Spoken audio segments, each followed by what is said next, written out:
Bonjour à tous et bienvenue. Depuis 2019, Almeria est l'un des clubs qui fait le plus parler en Espagne. Et pour cause, il a été racheté par l'un des hommes les plus importants d'Arabie Saoudite, Turki Al-Shir, ancien ministre des Sports, aujourd'hui en charge du divertissement, alors tout ce qui est concert, modernisation, afin de donner une autre image de l'Arabie Saoudite, c'est notamment lui, le catch, enfin plein d'autres choses, et aussi ami personnel et conseiller du prince héritier d'Arabie Saoudite, Mohammed Ben Salman. Turki Al-Shir, c'est un poids lourd dans le royaume, mais également dans le monde sportif, puisque son amour pour le foot et plein d'autres disciplines est très connu. Alors il avait investi notamment en Égypte, dans le club de Pyramids, pour une aventure aussi baroque que folklorique, avec des changements de coach, de joueurs et des délocalisations, en veux-tu, en voilà. Ça avait fait plein de polémiques, il y en a qui en parlent excellemment bien, c'est assez comique, et en fait cette expérience saugrenue a beaucoup influé vis-à-vis de ce qu'on va voir à Almeria.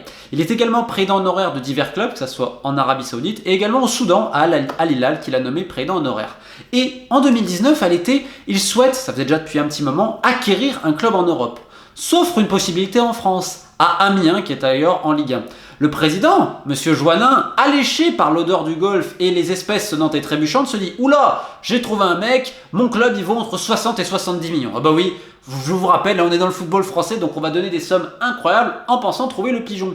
Donc ça parle, et puis quand les Saoudiens, Turki Al-Shir et toute son équipe autour de lui s'est rendu compte qu'on le prenait pour un pigeon, et bien ils ont changé, sachant qu'à la base, ça devait être Amiens qui était racheté. Alors ensuite, on a proposé divers clubs. Il y avait Udinese à un moment donné, les Pozzo étaient peut-être intéressés, Charleroi également en Belgique et d'autres clubs. Et puis arrive le dossier d'Almeria. Club qui végétait en deuxième division espagnole, ventre mou même qui essayait de se sauver péniblement. Alors Almeria, c'est en Andalousie, c'est pas la ville la plus riche, même si à côté vous avez l'incroyable parc du Cabo de Gata dont on pourrait reparler. Ils étaient remontés en Liga plus de 20 ans après, lorsqu'Unai Emery avait repris l'équipe. Ils avaient fait des bonnes petites saisons, puis ils étaient redescendus. C'est un club un peu dans un anonymat, même s'ils avaient un stade relativement neuf, de los Juegos Mediterráneos, et il n'y avait pas énormément d'ambition, il y avait quelques dettes, etc. On met le dossier, et en une semaine, je leur ai dit, en moins d'une semaine, la vente se fait. Pourquoi ? Parce que le propriétaire de l'époque, il montre tout. On montre tous les comptes, on montre tous les problèmes, etc. Turki Al-Shir va faire une offre qui vraiment était largement supérieure aux attentes du propriétaire, parce qu'il y a quelques années, le bon filon pour acheter des clubs, c'était la D2 espagnole. Petite anecdote, hein. Il y a quelques années, le club de Cadix, tu mettais 6-7 millions, tu l'avais. Aujourd'hui, regarde la valeur du club. Bref, en tout cas, il rachète Almeria, et là, tout le monde se dit, oh là là, c'est incroyable, on est en plein été, arrive plein de recrues d'un coup, en une semaine quasiment, on refait un peu la plantilla, l'effectif et tout, et donc là on se dit les nouveaux riches, et on pense que ça va faire le même fonctionnement que Pyramide, qui honnêtement il y a eu pas mal d'erreurs, notamment dans les choix sportifs, il n'y avait aucune stabilité et tout. Mais j'ai envie de te dire qu'en Égypte, c'est rare aussi qu'il y ait de la stabilité. Alors que non, en fait Almeria n'est pas géré du tout ainsi. Alors évidemment, Turki Al-Shir n'a pas forcément le temps entre tous ses business, ses travaux également pour l'Arabie Saoudite. Donc il regarde de loin, mais il est quand même un petit peu impliqué. Et il a mis surtout un de ses hommes de confiance, qui est un ami personnel qu'il a, qui est Mohamed Al-Essi, qui était déjà avec lui à Pyramids. Ils se connaissent depuis très longtemps. C'est vraiment une togetherness. C'est un mec très bon, très cultivé, qui lui essaye de veiller à ce que tout se passe bien. C'est un peu l'homme qui met de l'huile dans les rouages. Alors il y a plein d'autres personnes qui arrivent, hein, comme vous pouvez le voir ici, à plein de postes clés au niveau des finances, au niveau du marketing, etc. Et pour le sportif, au début, on va faire confiance à un jeune Argentin, Dario Drudi, mais finalement il y a eu pas mal d'histoires et il est parti assez rapidement. Arrive derrière un Portugais, un ancien agent, João Gonçalves. Alors, on lui attribue pas mal de succès, etc. Mais on a essayé un peu de stabiliser le club, en ajoutant d'autres recruteurs, etc. pour mettre du professionnalisme avec un véritable projet cornaqué, comme je vous dis, par Mohamed Al-Essi et d'autres hommes de confiance. Arrive rapidement, donc avec un des plus hauts budgets de D2 espagnol, des ambitions évidemment, et pendant des années, Almeria va jouer les playoffs, va jouer la montée, puis au dernier moment, ils vont toujours un peu se ramasser. Alors, il y a eu quelques changements de coach, on se rappelle de Guti, pas mal de joueurs qui arrivaient, notamment des joueurs en post-formation. On allait chercher des mecs entre 18 et 22 ans, et c'est vrai que ça a pas mal marché, parce qu'évidemment, on va te parler de Nunes, qui quand même explose quand il arrive en Europe à Almeria, avant d'être vendu au Benfica et aujourd'hui à Liverpool. Donc on met évidemment cette réussite en avant, et également celle de Oumar Sadiq, l'attaquant nigérian, qui a été vendu cet été à la Sociedad. Ce qui montre, quand tu regardes un petit peu même financièrement, que le club a été capable de générer des ventes et n'était pas simplement dépendant des grosses donations, des gros chèques de son propriétaire, qui a épuré un petit peu le club vis-à-vis des dettes, etc. On a refait aussi certaines choses et des structures. C'est-à-dire que le projet d'Almeria, c'était pas simplement, oh là, on va dépenser à tort à travers. Non, on va essayer d'être intelligent. Et ça change vraiment, sans doute, les erreurs passées à Pyramids. On n'a pas fait ça. Il y a quand même une stabilité un peu plus grande. On a donné le sportif à des gens qu'on a déterminés, même si, et c'est là que le bas blesse, notre ami portugais João Gonçalves, qui est d'ailleurs sous pas mal d'enquêtes au Portugal, on verra ce qui va se donner, il y a quand même eu des transferts un peu folklore. Alors, l'agent de Nunes, par exemple, il fait passer 2 joueurs uruguayens pour une valeur d'à peu près 5 millions, notamment Cristian Olivero de Rentistas, pour plus de 3 millions. c'est des mecs qui étaient remplaçants dans l'équipe réserve. Bon, on peut citer d'autres transferts qui ont été foireux comme ça. Apia, première année, ils font Apia 8 millions, je crois, de Nottingham à 18 ans. Ça n'a pas été le cas. Il y a pas mal de Brésiliens également qui ont signé, notamment Silva et autres. Ça n'a pas été un grand succès. Contrairement par exemple à Robert Torné, qui sont allés chercher en Argentine assez cher à Vélez, 6-7 millions, mais c'était déjà un joueur confirmé, etc. Lui, très très bon.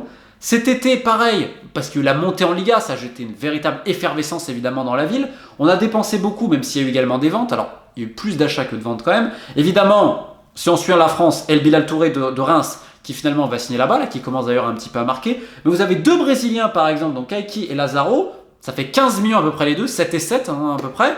Ça fait quand même très cher. Là après, ils ont 18 et 20 ans. Mais c'est aussi la politique du club. C'est-à-dire, on va essayer de récupérer des mecs comme ça. Ça fait penser un petit peu à ce que faisait Udinese à l'époque d'ailleurs, et d'autres, même Séville de Monchi à l'époque. On va essayer de récupérer sur certains marchés. Alors l'Amérique du Sud est évidemment privilégiée, que ce soit le Brésil ou l'Uruguay.